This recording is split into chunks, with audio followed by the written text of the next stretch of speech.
Imana yigize umuntu akabyarwa na Bikira Mariya, dusabire n'abayobozi bayo, papa, abepiskopi, abapadiri n'abadiyakoni, kugira ngo Nyagasani abahe ingabire, urukundo n'imbaraga, maze bashobore kuyobora neza umuryango we. Dusabire kandi abiyeguriye Imana n'abakristu bose, kugira ngo bafashijwe n'ubuvunyi bwa Bikira Mariya, nyina wa Jambo, bera imbuto y'ubwiyunge nyabwo kandi bakomeze kuba indahemuka ku mugambi w'Imana. Tubisaba Imana.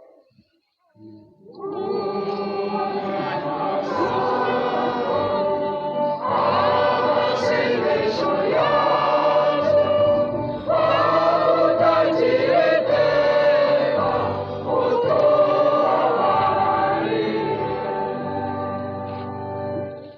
Prions pour les pays du monde entier, en particulier ceux d'Afrique et leurs dirigeants, afin que, par l'intercession de la Mère du Verbe, ils se laissent toujours éclairer par l'Esprit Saint dans leurs initiatives pour la paix et le développement fondés sur la justice véritable.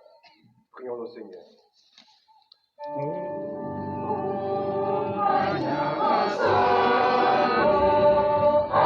Amasengesho yacu agutakiriteka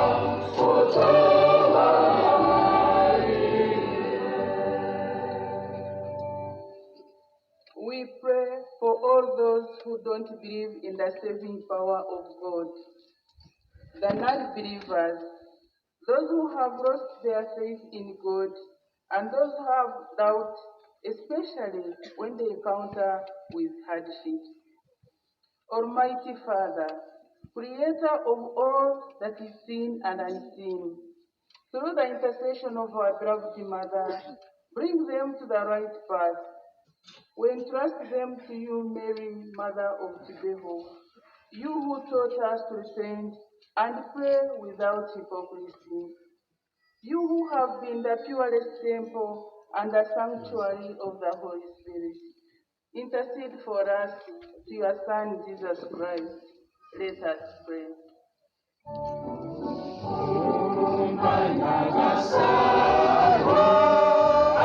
Amasengesho yacu agutakiriteka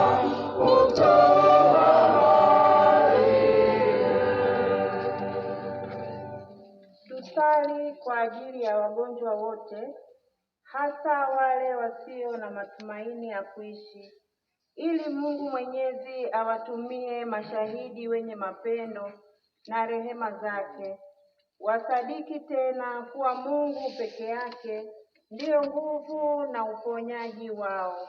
Tumuombe Bwana.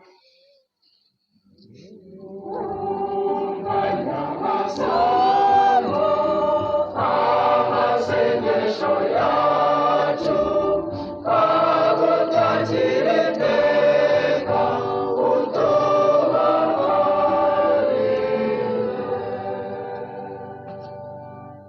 Nyagasani Mana yacu, twebwe duhimbaza umunsi mukuru wa Bikira Mariya nyina wa Jambo, twaje gusingiza no gusaba. Turakwinginze uduhe amahoro kandi wumve isengesho ryacu, utwongere ukwemera n'urukundo, uduhe ubuzima tubikesha Bikira Mariya. Tugusabye bwa Yezu Kristu umwami wacu. Amen.